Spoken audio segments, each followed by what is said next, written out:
വിഷ്ണുമൂർത്തിയെക്കുറിച്ച് കേട്ടിട്ടുണ്ടോ? മഹാവിഷ്ണുവിൻ്റെ അവതാരമായ നരസിംഹമാണ് വിഷ്ണുമൂർത്തി.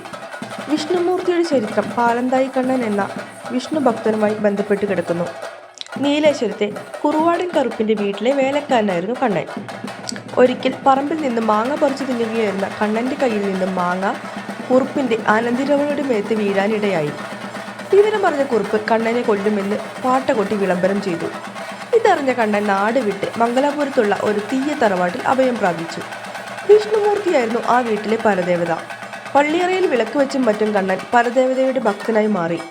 അങ്ങനെ 12 വർഷങ്ങൾ കഴിഞ്ഞു. ഒരു ദിവസം സ്വപ്നത്തിൽ പ്രത്യക്ഷയായ പരദേവത അവനോട് തൻ്റെ ചുരികയും എടുത്ത് നാട്ടിലേക്ക് മടങ്ങി പോവാൻ ആവശ്യപ്പെട്ടു. ഉണർന്നു നോക്കിയ കണ്ണൻ ചുരിക വിറച്ചു തുള്ളുന്നതാണ് കണ്ടത്. ചുരികയുമായി യാത്ര പുറപ്പെട്ട അവന് ആ വീട്ടിലെ അമ്മ ഒരു കഞ്ഞിക്കുട നൽകി.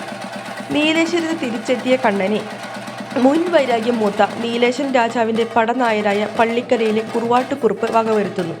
ആ മാത്രയിൽ തന്നെ കണ്ണൻ്റെ ഓലക്കുട ഉറഞ്ഞു തുള്ളാൻ തുടങ്ങി. പെട്ടെന്ന് കണ്ണൻ്റെ കയ്യിലുണ്ടായിരുന്ന ചുരിക കുറുപ്പിന് നേരെ തിരിഞ്ഞു. പേടിച്ചരണ്ട കുറുപ്പ് ജീവനും കൊണ്ടോടി. തറവാട്ടിലെത്തിയപ്പോഴേക്കും അവിടം മൊത്തം കത്തി നശിച്ചിരുന്നു. കൂടാതെ നാട് മുഴുവൻ അനർത്ഥങ്ങളായി.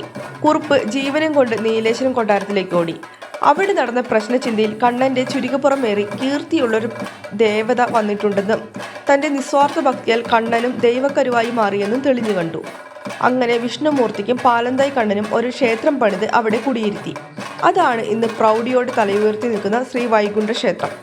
ഈ തെയ്യത്തിൻ്റെ മൂലസ്ഥാനം മംഗലാപുരത്തെ ജപ്പ് എന്ന സ്ഥലത്തുള്ള കൊയിലുക്കുടിപ്പാടി എന്ന തറവാട് എന്നാണ് ഐതിഹ്യം. തുടർന്ന് ഭഗവാനെ കോലസ്വരൂപത്തിൽ കെട്ടിയാടണമെന്നും വെളിപാടുണ്ടായി.